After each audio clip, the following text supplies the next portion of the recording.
Level 1. The recruit who asked for it. You are 19 years old. At the recruiting office, the others want infantry, tanks, special forces someday. You point at a line on the sheet that reads 68W, 68 Whiskey, Combat Medic. The recruiter looks at you a beat longer than he looked at the others. He says, "You understand this job runs toward the shooting, not away from it, and you'll carry less ammo than anyone in the squad. You'll carry bandages instead." You say you understand. You don't. Not yet. Nobody does at 19.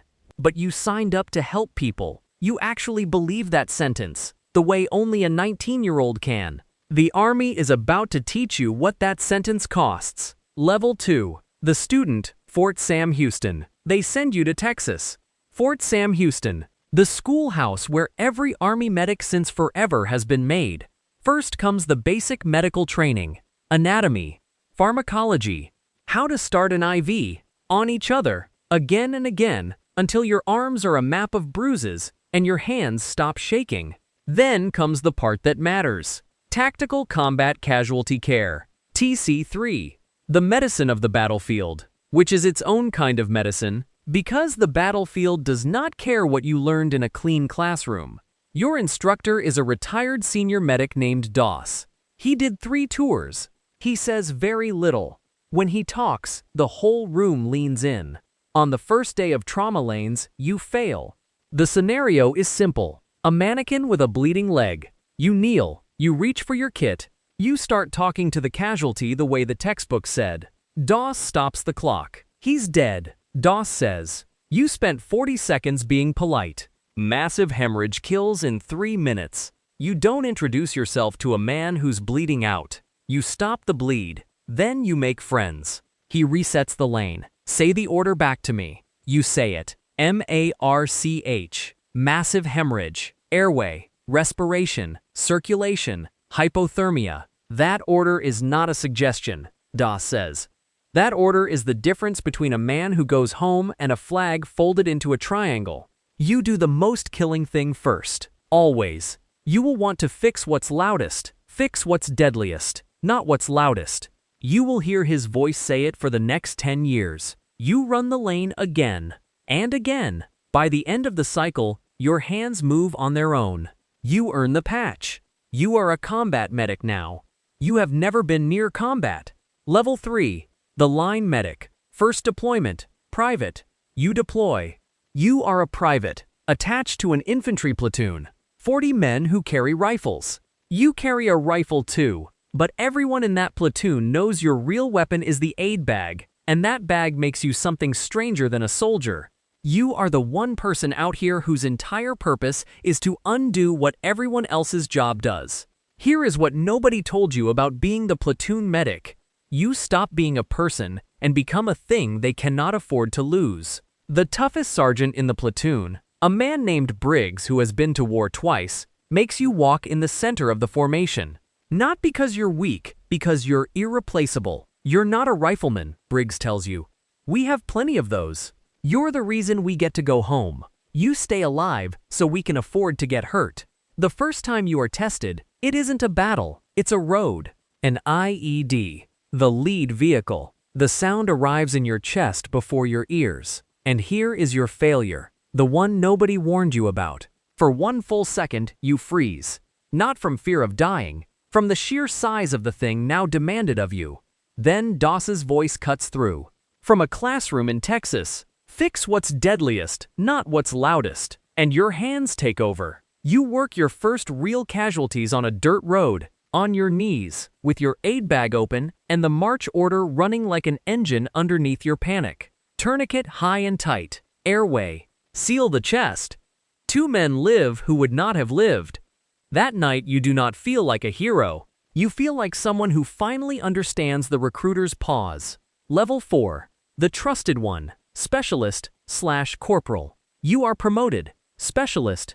Then the responsibility of a corporal. You have a name in the platoon now, and it isn't your name. It's Doc. Every good medic in the U.S. Army gets called Doc. It is the highest promotion you will ever receive, and it does not appear on any paperwork. The men who call you Doc are telling you something they will never say out loud. We have decided to trust you with the worst moment of our lives.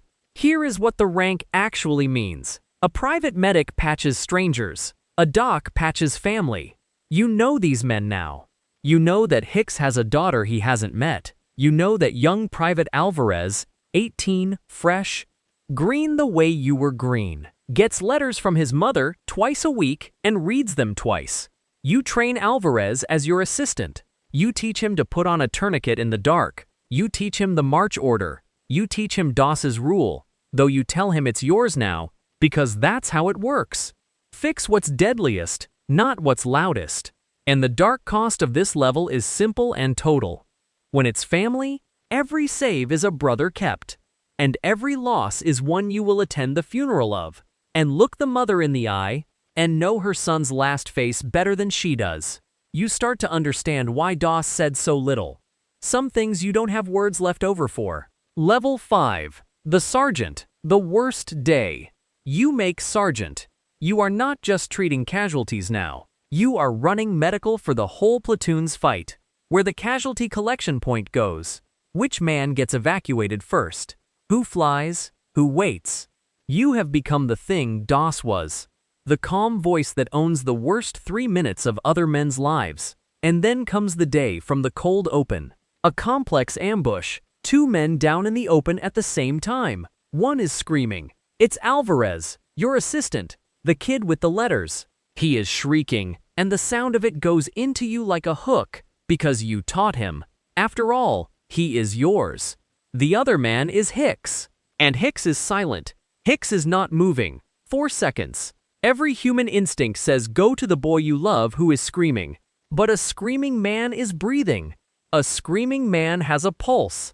A screaming man, however terrible he sounds, is, in the cold arithmetic DOS burned into you, not the most killing problem on this ground. Fix what's deadliest, not what's loudest. You go to Hicks, the quiet one.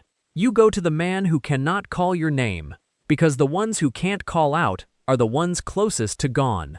You reach him, airways blocked. You open it. You do the deadliest thing first. Hicks lives. Then you cross to Alvarez, and you save him too. The wound was survivable. The screaming was pain, not death, exactly as the rule predicted. Both of them live, because you turned the wrong way, toward the silence. That is the day you stop being a kid who wanted to help people. That is the day you become the thing DOS was trying to build in a classroom in Texas, years ago, with a mannequin and a stopwatch and a sentence. Level 6. The Platoon Sergeant, the one you couldn't reach. You are a platoon sergeant now. The senior medical authority for the whole platoon, and the trainer of every junior medic who comes up behind you. The men under you are the Alvarezes now, and Alvarez himself is a seasoned doc, training his own. You have saved more men than you can count. But this is the level where the war collects what it is owed. Because no medic climbs this high without a day he could not fix. There is a man, you will not say his name, even now, who you reached in time, did everything right, ran the march order flawlessly, and lost anyway. The injury was simply more than a human on a dirt floor with an aid bag could undo. You did everything DOS taught you, and you folded the flag anyway. Here is the thing they never tell you at Fort Sam Houston. The rule, fix what's deadliest first, is not a promise that you win. It's a promise that you'll have done right. Those are not the same thing. A medic learns to live in the gap between them, or a medic does not last. You write the letter to the family yourself. You don't have to. You do. Because the ones you save, the Army records. The one you couldn't, you carry. That's the trade you signed for at 19, pointing at a line on a sheet when you didn't understand a word of it. You understand now. Level 7. The Senior Medic. The Schoolhouse. You are an old soldier now. Senior Medical NCO. And the Army sends you where the good ones eventually go. Back to the schoolhouse. Back to Fort Sam Houston. To a classroom that smells the same.